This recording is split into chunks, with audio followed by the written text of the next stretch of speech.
back to another episode of the Agronomy Answers podcast. Today, I have a new guest, Glenn Herz, the head of research at Hefty Seed Company. This is going to be a fun episode. Glenn, thanks for joining me. No problem. Glad to have it beyond the show here, that's for sure. So, whenever we bring a new guest on, we talk about kind of where they came from, how they got into agriculture, maybe some advice. Where would you start? Where did you grow up at? So I grew up in western North Dakota. My parents farmed in western North Dakota. Both my parents were from that area. We actually lived on it was my mom's aunt's farm. I'm the second oldest of 8 kids, and we had small grains, a lot of cattle, ran, cow-calf pairs, and then also milk cows. So all the fun things back in the day. So since you grew up kind of on the farm, you might not have gotten a choice to be in agriculture or not, but now you're choosing to be an ag. So Yeah. when did you decide I like doing this work? Very early. Kind of was initiated to. I mean, we milk cows, so I had 3 other brothers that were each one of us was a year apart.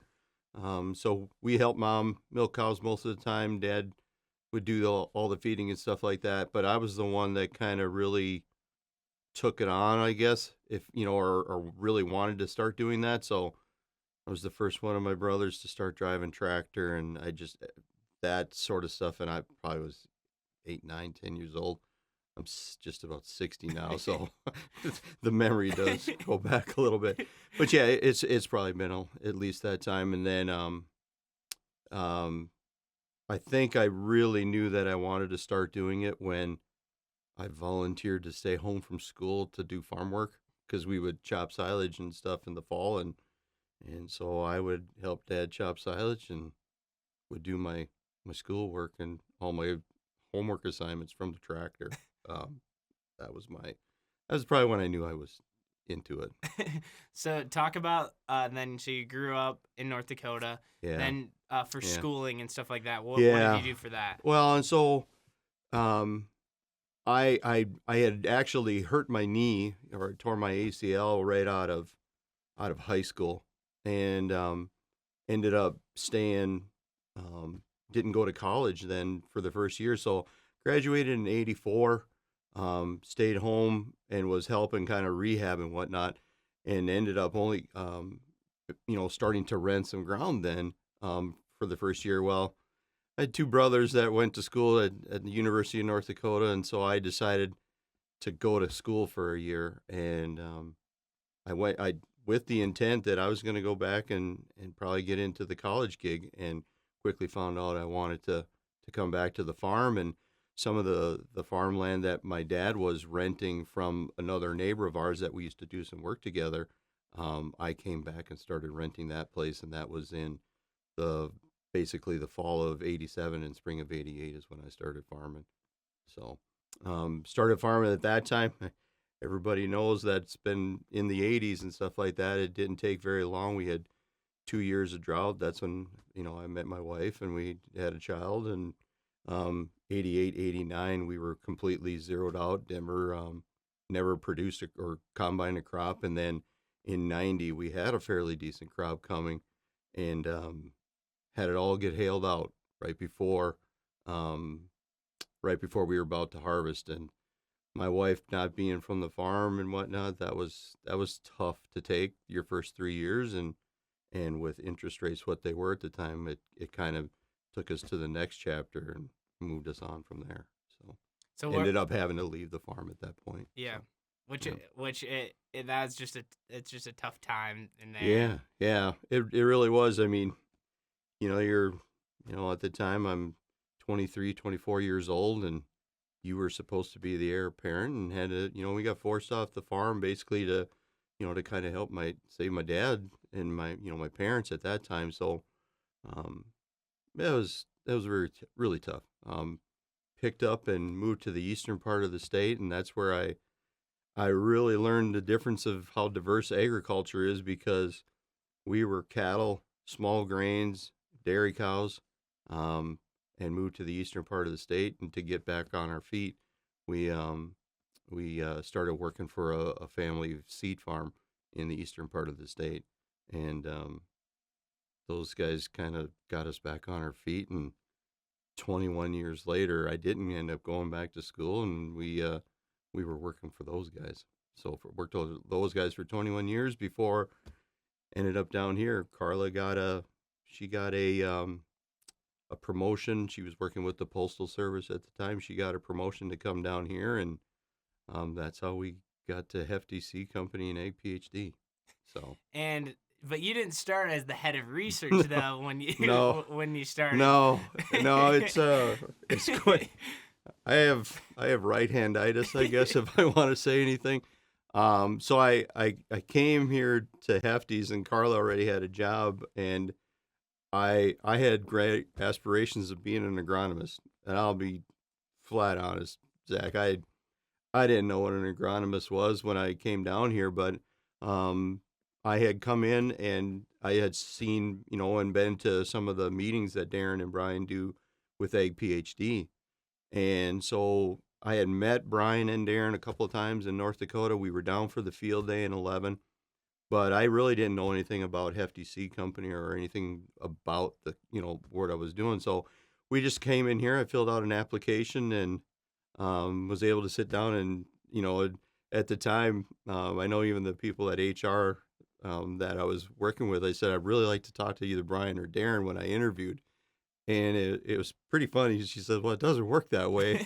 And I don't know why I did it, Zach. I could still see it. I think I've told your dad and Darren this before, but I said, I just kind of blurted out. I said, well, it does today. And she went up and talked to Brian, and Brian and I sat down for quite a while. And he said, he's like, I think we'd like to put you on the, we don't have a spot agronomy wise, but I said, well, I'll come to the farm, but I'd really like to do something different. So the first year I came in 12, and then 13 and 14, I was, kind of working at the farm, and then came up here and started doing some things, but started at the farm, was there for full time for about 8-9 months until we got the first harvest in. And then we were trying to look at opening up more on the research side of things, and started a PhD research at that point. And I just raised my hand and said I would do it. So that's how it started. I had no clue what I was doing. Just really curious, I guess. When I did come here in 12, they did have one guy that was working to start up Ag PhD research. But then I think he left because he had some trouble with his wife had some health issues and whatnot. So it was just very interesting how it all started.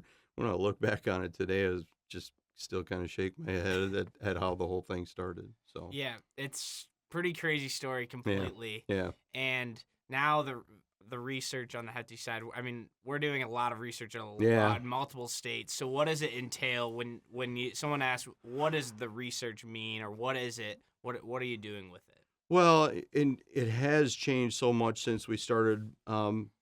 I was new to it, so I was willing to accept anything, and still am. But we started doing small replicated trials, like you see a lot.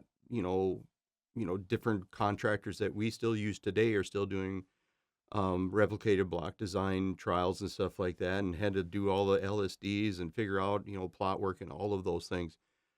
What we found is, as we were trying to do yield enhancement products, the replicated plot design was good for us, but when we would try and do yield trials, we would see some wide variations. So we switched away from that and are doing some strip trial work and whatnot.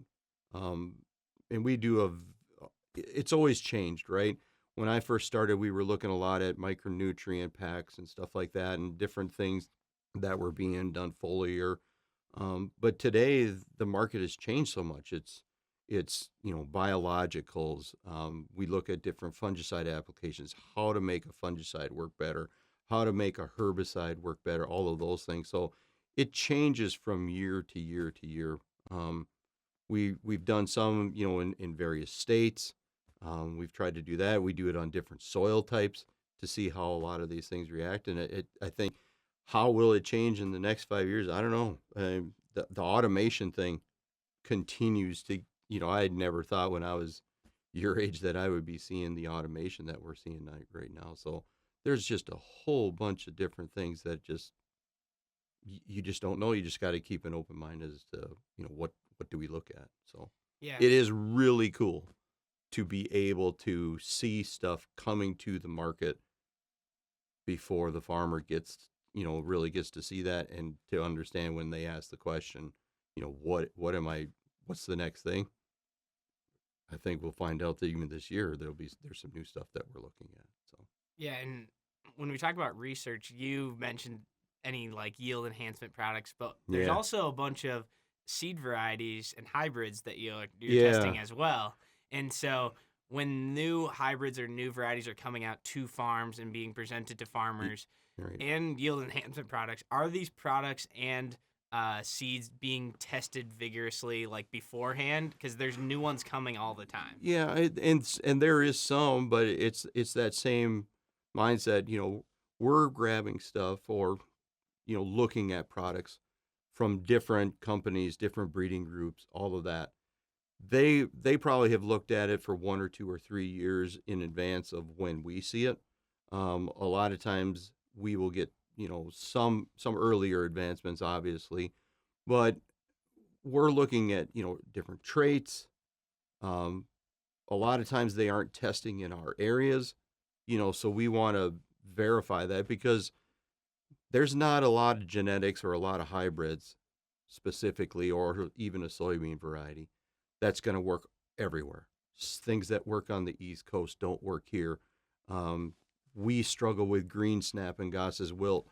They struggle with gray leaf spot and southern rust, and all and different types of diseases. So there's different areas of the country where one hybrid may be very, very good, and we bring it to our neck of the woods, and it's just not going to perform. And so that's a lot what we look at. Yeah.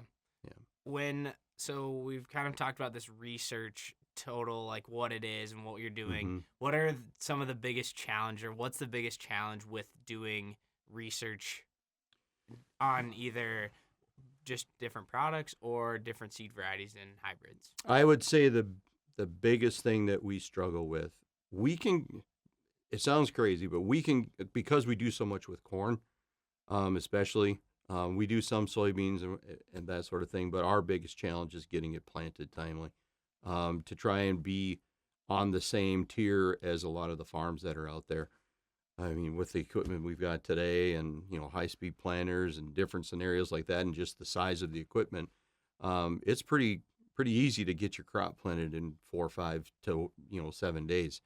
I can't We can't get to 700 acres worth of plot work that we do in 5 states in 7 days, and so that's always the struggle, is to get it planted timely. Harvest wise, because of maturity and all of those sorts of things, we seem to be able to get it harvested just fine.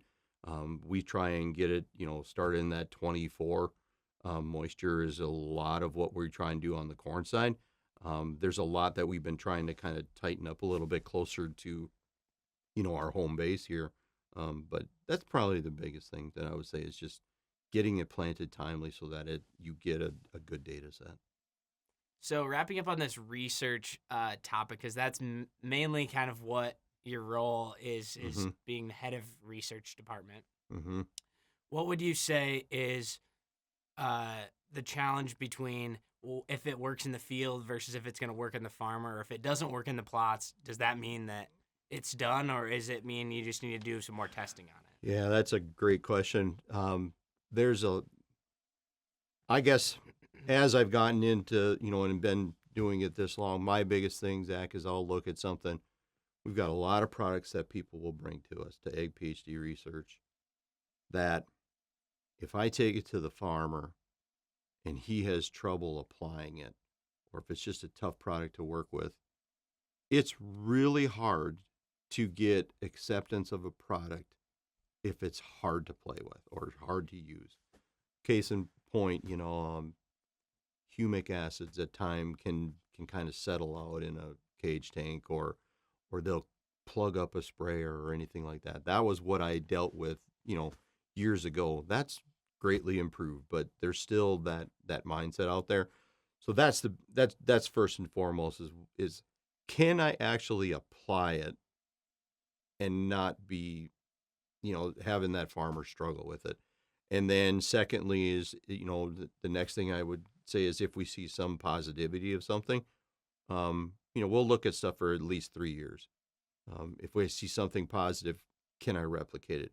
If it was negative, why did it go negative? What do we, did we do something wrong? With an application, a timing, that sort of thing. So we don't just one and done most things. But I would say that's probably the biggest thing. It has got to work for the farmer.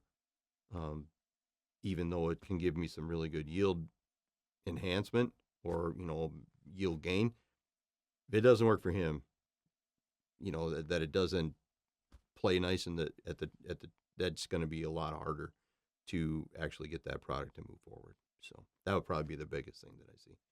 Because there's a lot of these where in a lab setting, they work just fine, and you get it out into the open, if you want to call it that, and it just doesn't react the same. So, talked about some of the lessons you learned on the research side, but this is kind of talking about your story, your background from coming from North Dakota down here into South Dakota, and your story is very, it's a hard story, it's a long story to get to this point now. Yep. What advice would you have for someone that wants to get into agriculture right now in high school or coming out of college? What advice would you have for them? Well, I kind of tried, I mentioned it before, but I was just intrigued. I mean, that's I guess for shortness of it, and just you got to give a damn. And I didn't go to school for 4 years. I did the guys that work for me. I kind of stress that go do that. I would tell people, always have that as your backup. Even if you like agriculture, you should finish something. So finish something. Do that part of it. Go and get your degree. I really regret that. I really regret that because it was something that I didn't finish. But beyond that, where I've had to try and make up for it and doing what I'm doing today is just the fact that just dig in. You're gonna see some things, or you're gonna have some hardships, and you're gonna get told, when I talk with salespeople, you're gonna get told no on occasions, but just believe in what you're doing. Figure out why is something not working, like what in our case on the research side. Why is it not working? Is there something to it, or is it just it just doesn't work for this area? It obviously works somewhere, otherwise it wouldn't be brought to us. So that's probably the biggest thing. It's just you have to, my whole thought is when someone says you can't do something, is it you can't do it or you won't do it? And there's a whole lot of difference there because I've been of the mindset, and I think that's one thing that I've been able to really do since I got here to Ag PhD is Brian and Darren have always given me the ability to, if it doesn't work, prove why it doesn't work, right? But that's where I just really dig in and say, you have to give something a chance, and the first person you have to give a chance is yourself. And if you do not at least dig in and say, I've done as much as I can on that end of it, you're never going to succeed. And so I think that's probably the biggest thing is you just have to dig in. And when they say you can't, prove them wrong. So that's great words of advice. If you want something, go do it. Right. You got it. Right. That's awesome stuff. Yeah, and thanks for being on the show too, because you're very busy. It's very hard to get you in here. Yeah. It's awesome. But thank you so much for talking about your story and some advice too. It was great stuff. Yep. Thanks, Zach. And thank you for watching or listening to this episode of the Agronomy Answers podcast. We'll see you next week.